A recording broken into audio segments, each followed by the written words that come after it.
ನನಗೆ ಮಾಹಿತಿ ಇಲ್ಲ, ಏನು ಹಿನ್ನೆಲೆ, ಯಾವ ಹಿನ್ನೆಲೆ ಅಂತ ನನಗೆ ಮಾಹಿತಿ ಇಲ್ಲ. ಅಮಾನತ್ ಮಾಡಬೇಕಾಗಿದ್ದು ಅಮಾನವೀಯವಾಗಿ ವರ್ತಿಸಿದಂಥ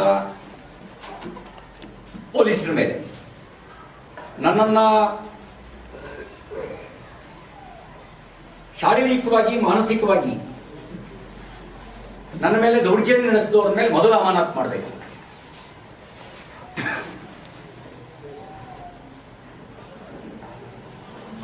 ಆಮೇಲೆ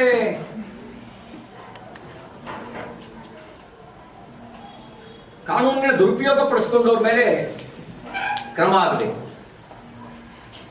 ಬಿಜೆಪಿ ಸ್ಟೇಷನ್ ಹೊರಗಡೆ ಬಿಜೆಪಿಗೆ ಸಭೆ ಮಾಡಕ್ಕೆ ಅವಕಾಶ ಮಾಡಿಕೊಟ್ಟಿದ್ರು ಅನ್ನೋ ಕಾರಣಕ್ಕೋಸ್ಕರ ಮಾರ್ಟಿನ್ ಅವರು ಕಮಿಷನರ್ ಅವರು ಮತ್ತೆ ACP ಜಗದೀಶ್ ಅವರು ಇದ್ರು ಕೂಡ ಮಂಜುನಾಥ್ ಅವರನ್ನ ಅಮಾನತ್ ಮಾಡಿದ್ದಾರೆ, ಸಹಕಾರ ನೀಡಿದ್ರು ಅಂತ. ನೋಡಿ, ಅಲ್ಲಿ ಸ್ವಯಂ ಕಮಿಷನರ್ ಇದ್ರು, ಉಪಸ್ಥಿತರಿದ್ರು. ಅಲ್ಲಿ ಬಂದಿದ್ದು ವಿರೋಧ ಪಕ್ಷದ ನಾಯಕರು, ಶಾಸಕರುಗಳು. ಒಳಗಡೆ ವಿರೋಧ ಪಕ್ಷದ ನಾಯಕರು, ಶಾಸಕರುಗಳನ್ನ ಬಿಜೆಪಿ ಸಭೆ ಅಂತ ಕರೆಯೋದು, ಅದ್ರ ಮೂಲಕನೇ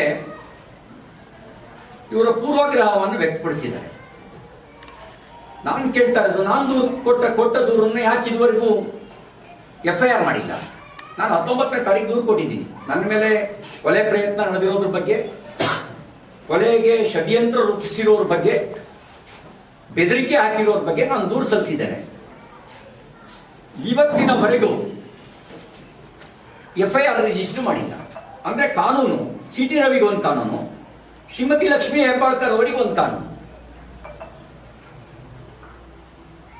ಆಮೇಲೆ ನನ್ನನ್ನ ವಿತೌಟ್ ಮೂವ್ಮೆಂಟ್ ಆರ್ಡರ್ 4 ಜಿಲ್ಲೆ ಸುತ್ತಿಸಿದ್ದು ಅಪರಾಧ ಅಂತ ಅನ್ನಿಸ್ತಾ ಇರೋದು ದುರದೃಷ್ಟಕರ. ಮತ್ತದಕ್ಕೆ ಕೊಡ್ತಿರೋ ಸಮಜಾಯಿಸಿ ಬಾಲಿಶತನದ್ದು.